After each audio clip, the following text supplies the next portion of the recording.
Hello everyone, so for Pride Month, and this is a special bonus episode this week, I'm looking at the career of Australian writer, director and member of the LGBTQ, Stefan Elliott. And yes, okay, the one that I've forgotten to do, I'm going to do today because I thought it was too obvious. But sometimes I think the obvious is what people want on YouTube. So here it is. It's The Adventures of Priscilla, Queen of the Desert. And now, as many of you have probably heard, Bus Priscilla is going to get a sequel, which, if you listen to my previous thing, I have written a fan film sequel back when I was 18. Anyway, back to Priscilla. So two drag queens and a trans woman take a bus to a gig in Alice Springs, and mayhem ensues and life-changing events happens along the way, and lots of disco songs, but not only disco songs. So it's now a Broadway musical, which is all basically disco songs. This one runs the gamut from opera to jazz to obviously disco to what was then, up to the minute house music. So, it's an Academy Award winning film. It won for Best Costume Design, which, obviously the costumes are incredible, and which the director Stefan Elliott has mentioned that basically because of the bland sort of blank desert, the costumes, there was really nothing but to look at the costumes. And the funny thing, of course, is that a lot of the costumes were made with, the assistant costumer, his mother's employee discount card from Kmart, Australia. I'm saying that because there is a Kmart in America. And of course, if you are able to, if you're in Australia, check out The Discourse, the documentary Between a Frock and a Hard Place, which is an interesting look at this one. Now, two guesses which film I'm going to choose. Two men dressed as women take a journey. Of course, I'm talking about Some Like It Hot. So I've compared, as you'll see, I've compared his work to Billy Wilder, and this is not the first and last one. But of course, Some Like It Hot does star Marilyn Monroe. This is from the Marilyn collection. But the people, I guess, that you're really there for, Tony Curtis and Jack Lemmon.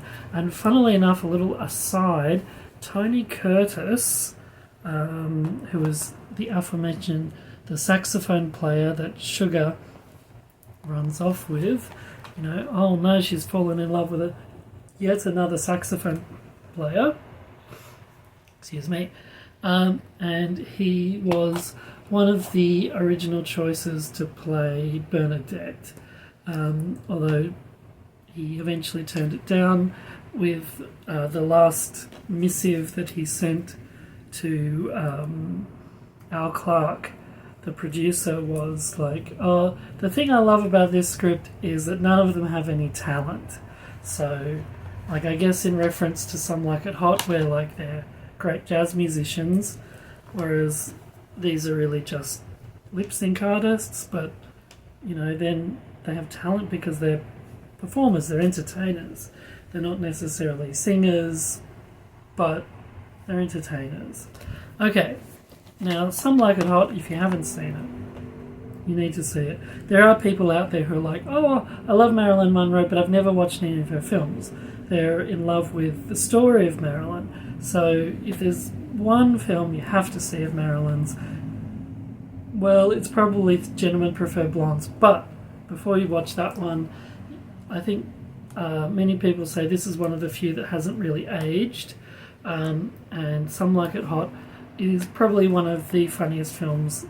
I've talked about it before. It's one of the funniest films ever made, and the ending is perfect. Like, there's a perfect ending to The Apartment, but this is an even more perfect ending.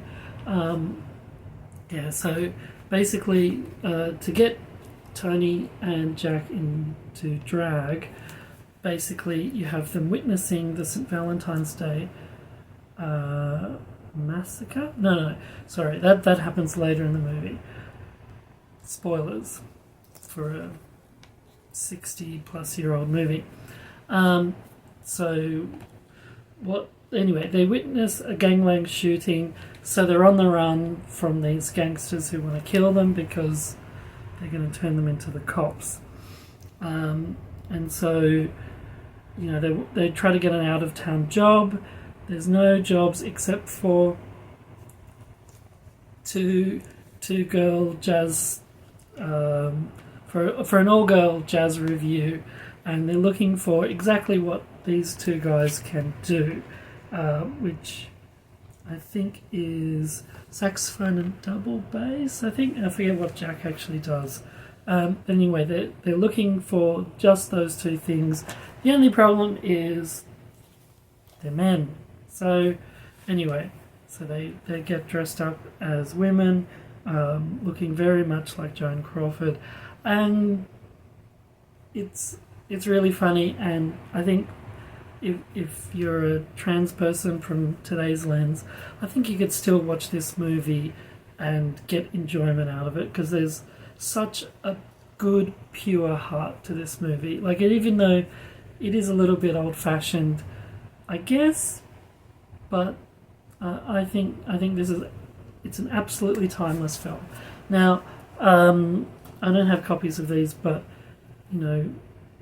because it's Pride, if you're going to do drag queens, I will recommend two others.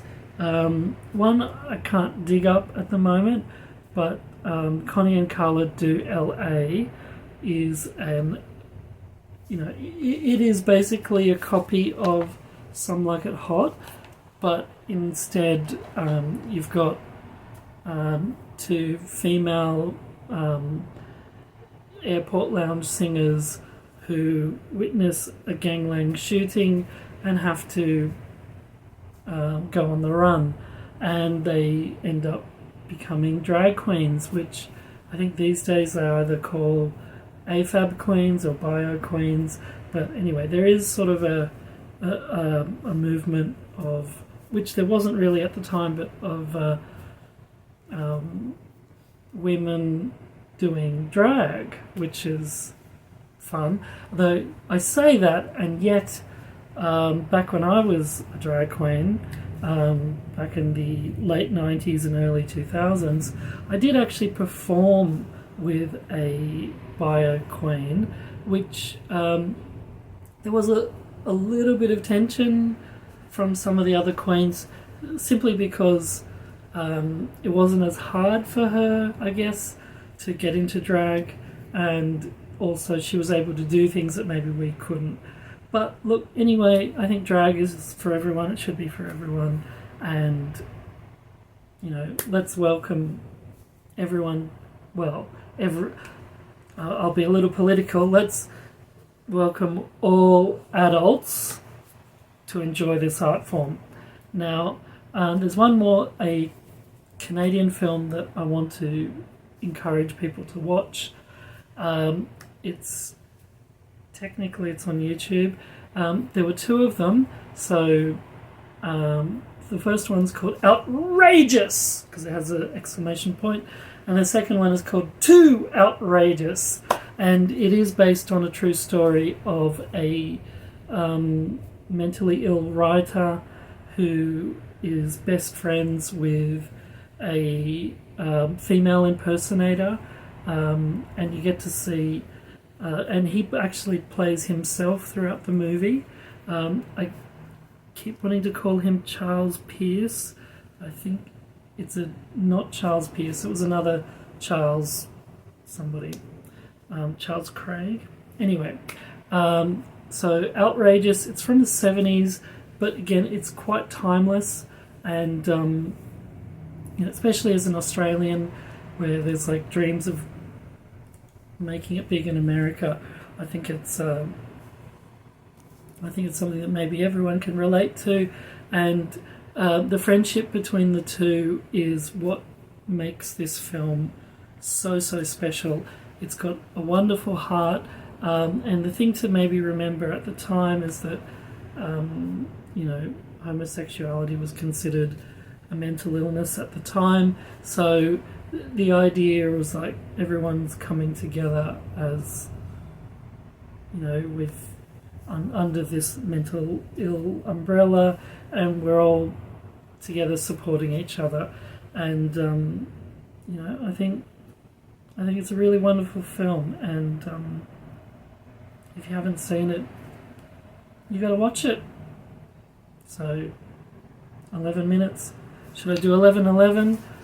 So if you enjoyed this, please check out my other ones in this series, and please check out everything else I've done. I've missed 11:11, but who cares, because what is that anyway? Okay. God bless you. Thank you.